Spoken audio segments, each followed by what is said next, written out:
Araw mga kaistorya, kumusta kayo dyan? Salamat sa panonood. Kung ikaw ay bago pa lang sa aking channel, please don't forget to subscribe. Kung ikaw naman po ay nanonood sa aking FB account or TikTok account, follow and please help me grow my subscribers by sharing it to your friends.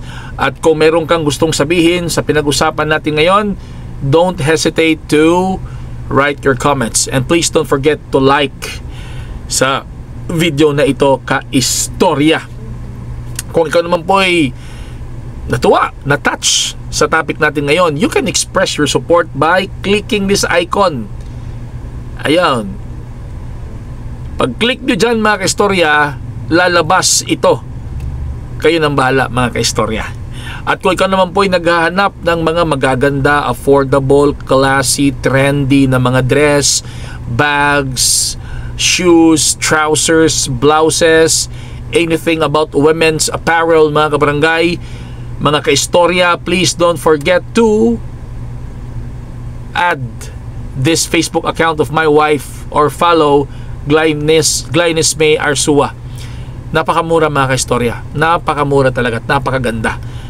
Pwede kayong mag-browse sa kanyang Facebook account and we can ship your orders. Just send your message sa messenger and we can ship your order anywhere in the Philippines mga kaistorya. Bago tayo magpapatuloy sa ating balitaktakan, magsisimula pala sa ating balitaktakan, dito muna tayo sa ating health secret na ngayon ay hindi na secret dahil alam nyo na, Genesis Organic Spirulina. Itong Genesis Organic Spirulina mga kaistorya, ito ay hindi synthetic drug, ito ay organic, isang plant, isang blue-green algae na itinanim sa isang fresh mineral water in an environment with very low pollution. Napakaraming mga nutritional contents nito mga kaistorya na kailangan ng ating katawan para mamamalaging young looking, fresh at masigla. Kaya nga sabi nila, hindi raw tayo tumatanda eh. Hindi ko alam kung nagsasabi sila ng totoo. Hindi. Sabi lang, are you a vampire, Papa RD? Hindi naman. Nag-Genesis Organic Spirulina lang tayo mga kaistorya. Ito ay mabibili online and sa mga Mercury Drug Stores and pharmacies nationwide. For more information mga kaistorya, please visit their website. Nasa screen, tingnan nyo. Yan ang website natin. Yan ang website natin at ito naman yung mga contact numbers. Kung gusto nyong mag-inquire more. Ayun. Kaya banata na natin para tuloy-tuloy ang ating balitaktakan mga istorya. Oops. Yun.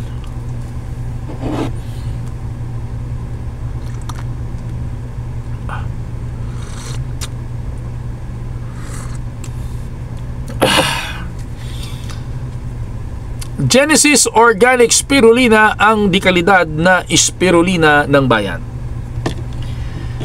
Election fever na mga istorya. Pero sana ito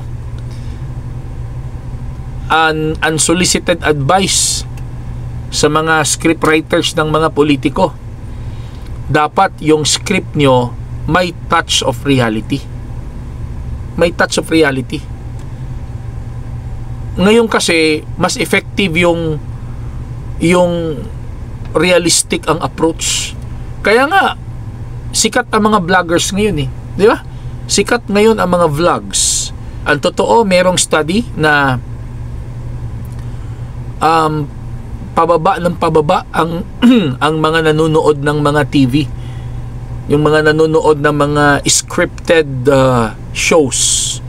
Mas marami ang nanonood ngayon sa online sa mga vlogs kasi raw and realistic. Ito sana ang dapat na pag-aralan ng mga campaign managers, ng mga political strategists, ng mga scriptwriters na kapag binebenta nyo ang inyong politiko, dapat yung pag-present nyo sa kanila may touch of reality. Ano ang ibig sabihin ni Papa RD ng touch of reality? Dapat alam niyo kung ano yung totoo at ano yung nais ng bayan. Ano talaga yung gusto ng mga Pilipino.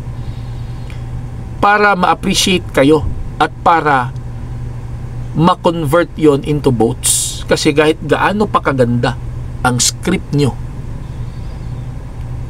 kung walang touch of reality, it will be used against you. It will instead of becoming it as an advantage to your politician, magiging disadvantage pa ito ng politiko mo. Kasi yun nga, ang mga tao ngayon gising na because of the advent of different modes of communication. Yung tao kasi ngayon exposed na sa communication, hindi kagaya noon na sarado, nakakahon lang ang tao. Kumbaga ang tao ay kung ano lang ang pinifeed ng media, yun lang. TV, radio and print. Kung ano yung pinifeed ng TV, ng radio, ng print, yun lang. Ngayon meron ng social media, napakalawak na po ng modes of information and communication ngayon. Kaya kayong mga scriptwriter, mga political strategists, dapat isip-isipin yung mabuti. Dapat merong touch of reality yung presentation nyo. Ito, real talk tayo mga kaistorya. Real talk tayo. Ito aking opinion lang naman eh. Wala namang mali sa opinion, di ba? Kami na mga mahihirap, tayo, alam natin kung ano yung nasa baba. Ano yung realidad sa baba. Yung mga politiko, karamihan sa kanila, mga mayayaman, hindi nila alam kung ano yung nangyayari sa baba. Lalong-lalo na kapag hindi sila bumababa. Hindi sila pumupunta doon sa mga eskinita, hindi sila naglalaro ng basketball dyan sa mga korte-korte dyan na walang semento, ganon. Hindi sila nakikipaglaro nung bata pa sila sa mga patentero, hindi sila pumupunta doon sa mga eskinita na maraming mga marites. Meaning to say, ito mga politiko na yan, na mga mayayaman na yan, hindi nila alam kung ano talaga yung touch of reality. Sana naman, kung ikaw ay PR man or political strategist ng isang politiko, dapat bumaba ka, pumunta ka dun sa realidad. Ano talaga ang gusto ng tao? Para pagdating na magsasalita na siya sa kampanya, hindi siya magiging katawa-tawa at hindi siya magiging kawawa sa harapan ng mga tao. Wag mong gawing kengkoy. PR man, wag niyong gawing kengkoy ang hinahandle niyo na politiko. Kasi yung hinahandle niyo na politiko, kumbaga nakadepend lang yan sa inyo eh. Kaya nga kayo binabayaran eh para ibenta siya, 'di ba? Parang ganoon. Ito sana ma-realize ito ng maraming kandidato. Ito hindi naman wala akong bias, ito real talk to eh. Sa kampanya nyo, kung gusto nyong maging effective, huwag nyong galawin sa kampanya nyo huwag nyong siraan ang drug war ng previous administration. Kung gusto nyong manalo, or kung gusto nyong huwag kayong kantsawan dyan sa meeting di abansi nyo, sa pangangkampanya nyo, kung wala kayong masabing maganda sa drug war ng previous administration, wag na lang kayong magsalita.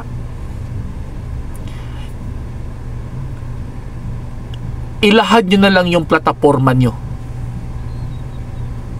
Ilahad nyo na lang yung plataforma. Anong plano nyo? Kung kayo ang iboboto, wag nyong kantihin, siraan ang drug war ng previous administration. Kasi in reality hindi yung sa survey, in reality, kung bababa ka dun sa baba talaga, gustong gusto ng maraming mga Pilipino ang drug war ni Duterte noon.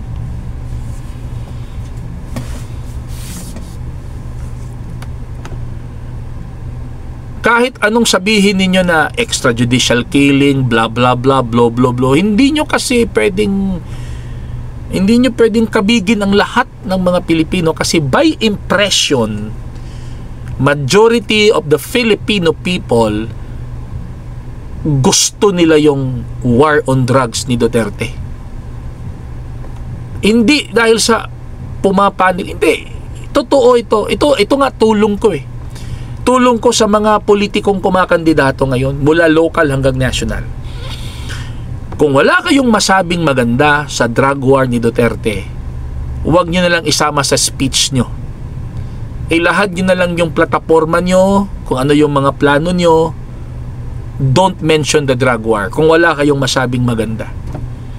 Kasi babalik yan sa inyo.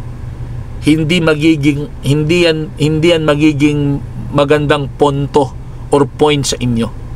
Bakit? Yun nga sinasabi ko, touch of reality. Sa realidad, gustong-gusto ng maraming mga Pilipino ang drug war ng mga Duterte noon, ni Duterte noon, mga kaistorya. Lalong-lalo na ngayon, makikita natin sa mga balita, ama pinatay ang asawa, pinatay ang anak, pinatay ang mga magulang, isang tao naglalakad sa daan pinatay dahil bangag sa droga ang mga kriminal na yon. Lalong-lalo na makikita ng mga Pilipino na walang takot ang mga kabataang gumagamit ng ipinagbabawal na gamot live sa FB, live sa mga social media platforms, na kung noon ay hindi alam ng isang Pilipino paano gumamit ng droga, ngayon alam na dahil dinemo doon sa social media, mga kaistorya. Dinemo. Ako nga hindi ko alam kung paano suyupin yan Di ba? Pero nung nakita ko sa social media, gumagamit live ng ipinagbabawal, ganun pala yun? Ganun pala gamitin yun? So ano yung magiging magiging effect nun or impact nun sa mga kabataan? Imbis ng isang bata walang alam sa droga, dahil dyan sa ginagawa ng mga taong yan na gumagamit ng drugs live on FB, nalalaman tuloy ng isang bata paano gumamit ng shabu. Tapos ngayon sa campaign mo, babanatan mo war on drugs. Huwag niyong gawin yan. Kung gusto niyong manalo, sa eleksyon, huwag niyong banatan ang war on drugs. Kaya panawagan ko sa mga scriptwriters ng mga politiko, galingan nyo yung pagsulat. Kaya nga sabi ko, bumaba kayo karamihan din kasi naman ng mga PR man yan, mga mayayaman naman yan. Hindi naman nila alam yun. Ano talaga yung touch of reality mga kaistorya, anong masasabi nyo sa pinag-usapan natin? Please write your comments below. Mga kaistorya, and don't forget to subscribe on my YouTube channel and follow on my FB page and TikTok account, mga kaistorya. Maraming salamat at magandang araw po sa inyong lahat.